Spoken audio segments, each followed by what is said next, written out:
Olá, primeiro ano, tudo bem com vocês?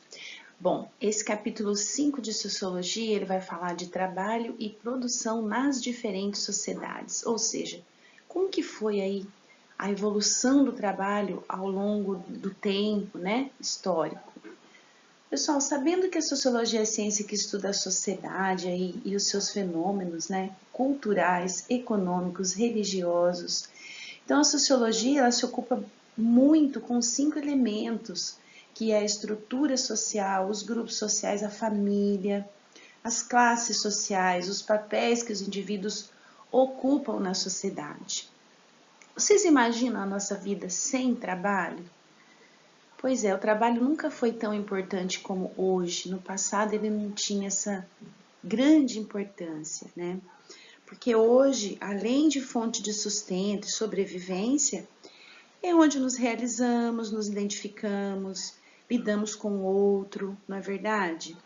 Então, o trabalho ele envolve sempre uma produção de mercadorias, uma realização de tarefas, que abrange aí a nossa vida em sociedade, uma vez que tudo que a gente produz e realiza serve de alguma forma para configurar aí como que se organizam os sujeitos, né? E essa estrutura que a gente tem do coletivo. Então, o trabalho nesse sentido da sociologia, ele vai expressar a nossa vida no cotidiano e as nossas estratégias em individual, em grupo, em classes sociais e, logicamente, aí em sua luta pela satisfação dos nossos desejos, objetivos e principalmente em torno de uma ideia comum de felicidade. Então, como eu disse, o trabalho ele nunca foi assim como hoje, né? Teve toda uma evolução. Lá nas sociedades tribais, embora muito diferentes entre si, não são geralmente estruturadas, não eram estruturadas pelo trabalho. Nelas, todos fazem quase tudo e as atividades relacionadas à obtenção do que os indivíduos necessitam, né? As fontes de sobrevivência, como caça, coleta, agricultura e criação, estavam ali associadas aos ritos e mitos, ao sistema de parentesco, às festas, às artes. Então, pessoal, portanto, a todas as esferas da vida social. Um antropólogo que mais estuda sobre isso, estadunidense Marshall Salins, ele classifica essas sociedades como sociedades da abundância ou do lazer. Por quê? Porque ele destaca que seus membros não só tinham todas as necessidades materiais e sociais satisfeitas, como também dedicavam um mínimo de horas diárias ao que nós chamamos de trabalho. Eles não tinham toda essa dinâmica que nós temos hoje, não entendiam essa dinâmica a respeito do trabalho. Bom, e lá na Europa antiga e medieval? Bom, na Europa Ocidental, desde a Antiguidade até o fim da Idade Média, as concepções de trabalho apresentaram variações, com poucas alterações. Não era o trabalho que definia as relações sociais, e sim a hereditariedade, a religião, a honra, a lealdade e a posição do indivíduo em relação às questões públicas.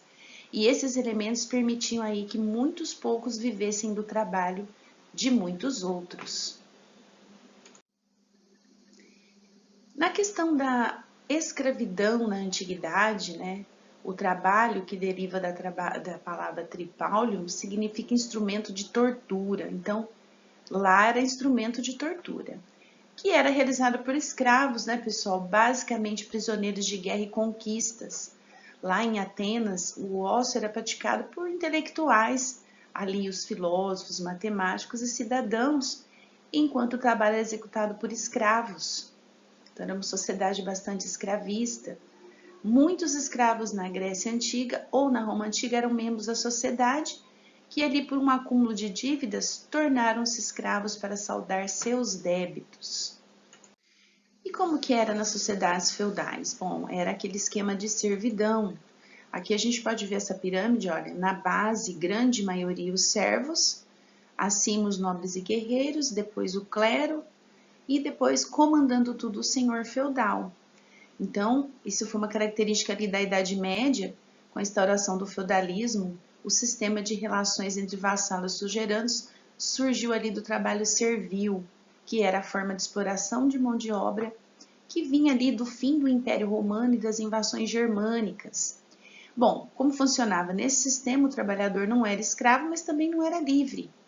Ele era servo. Devia uma série de obrigações ao seu senhor feudal e este tinha a obrigação de protegê-lo. Bom, mas em relação do servo camponês para com o seu senhor, era legítima pela Igreja Católica, ou seja, ela apoiava essa relação.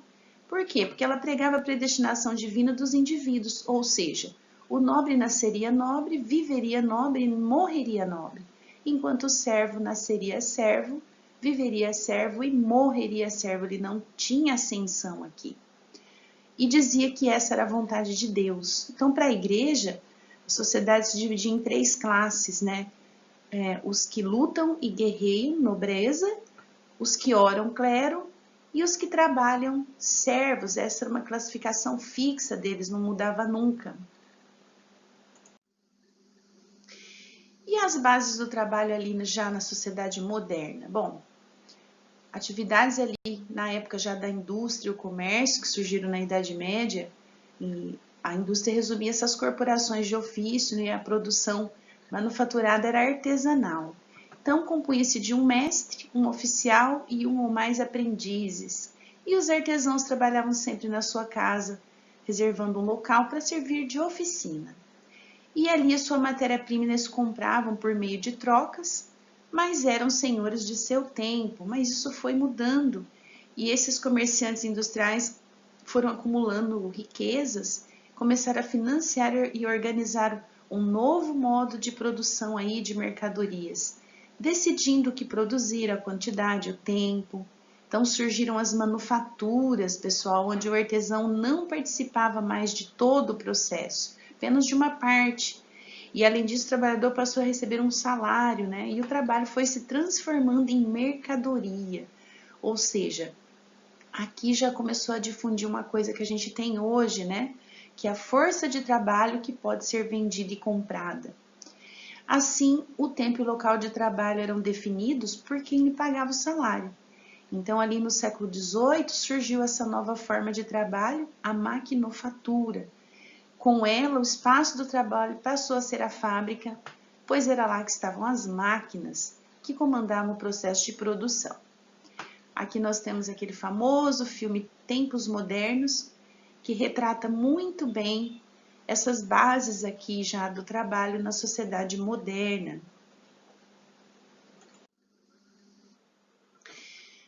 E as mudanças na concepção de trabalho? Bom, muitas mudanças, né, pessoal? Foram necessárias décadas para convencer os trabalhadores que o trabalho era bom e necessário e que dignificava o homem, como hoje, que não era assim no passado.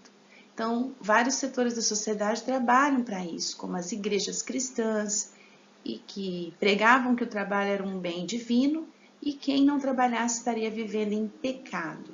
Os governantes criaram leis para estimular o trabalho e quem não trabalhava era considerado vagabundo e poderia ser preso. Olha então que diferença que se dá aqui do passado. Os empresários criaram e criam até hoje, né, meios de controlar não só a produção, como os horários dos trabalhadores, as normas. As escolas transmitem às crianças a ideia de que o trabalho é bom e necessário, além de que surgiram em lições como contos infantis, né, a Cigarra e a Formiga, Os Três Porquinhos, não sei se vocês conhecem, e segundo o Weber, esse processo foi fundamental para a existência do capitalismo. Olha o capitalismo surgindo aqui nesse período. E o trabalhador, como servo no feudalismo, era livre de direito, mas não era livre de fato, preso que estava ao processo capitalista. Se não vendesse diariamente sua força de trabalho, morreria de fome. Graças a essa condição, ele estava completamente submetido às vontades do capitão da indústria. Salários baixos, longas jornadas diárias, ausência de descanso semanal e férias.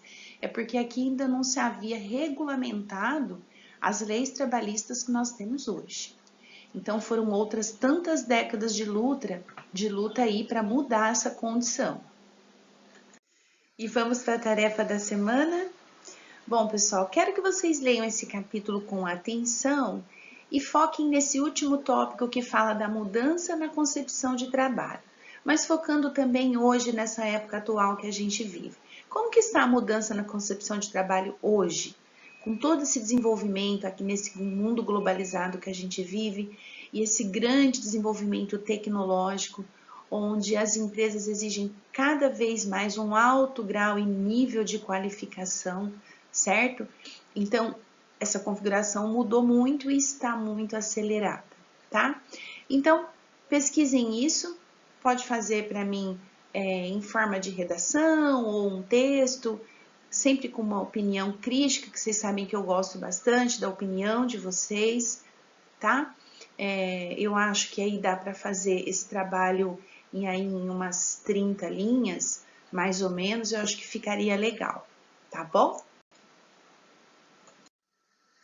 Então é isso, pessoal.